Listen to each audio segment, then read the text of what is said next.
Una nuova pista comincia a prendere consistenza nei corridoi di Napoli e riaccende il dibattito sul futuro immediato dell'attacco del Napoli.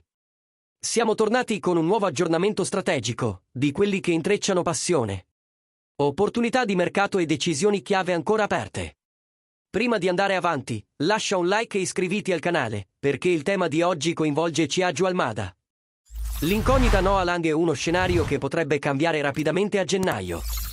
Secondo quanto raccolto da areanapoli.it, Chiaggio Almada vedrebbe con ottimi occhi un trasferimento in Campania. Grande tifoso di Diego Maradona e dichiarato estimatore del calcio napoletano, l'argentino è tra i nomi valutati da Giovanni Manna per rinforzare la rosa. Non è la prima volta che il Napoli osserva Almada.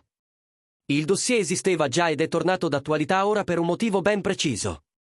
Il grilletto si chiama Noah Lang.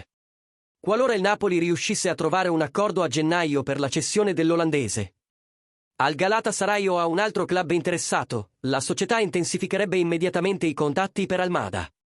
La Azzurra, inoltre, ha già incassato il sì del giocatore e del suo agente.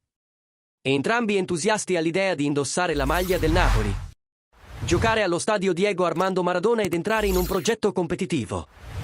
Ci sono però variabili importanti. Almada è di proprietà dell'Atlético de Madrid, dove non ha trovato lo spazio desiderato. Tutto passa dalla decisione dell'allenatore Diego Simeone, che non ha ancora stabilito se liberare il giocatore già ora. L'argentino è stato inoltre proposto alla Juventus e ad altri club europei, ampliando la concorrenza e imponendo al Napoli un timing molto preciso. Un altro punto chiave è la formula. Il Napoli valuta se esista margine per un prestito con diritto di riscatto, struttura più coerente con l'attuale equilibrio di mercato del club. In campo, Almada garantisce versatilità, può agire da trequartista o da esterno offensivo, offrendo soluzioni in più sistemi, un aspetto molto apprezzato da Antonio Conte.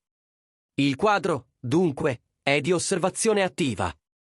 L'interesse è reale, il gradimento del giocatore c'è, ma tutto dipende dalle uscite, dalla decisione dell'Atletico e dalla fattibilità della formula.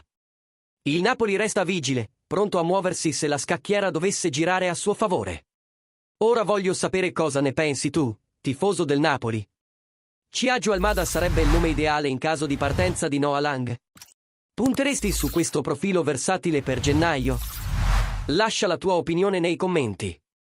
E se apprezzi contenuti con retroscena reali e una lettura strategica del mercato, considera di inviare un super thanks per sostenere il canale e rafforzare ancora di più questo lavoro.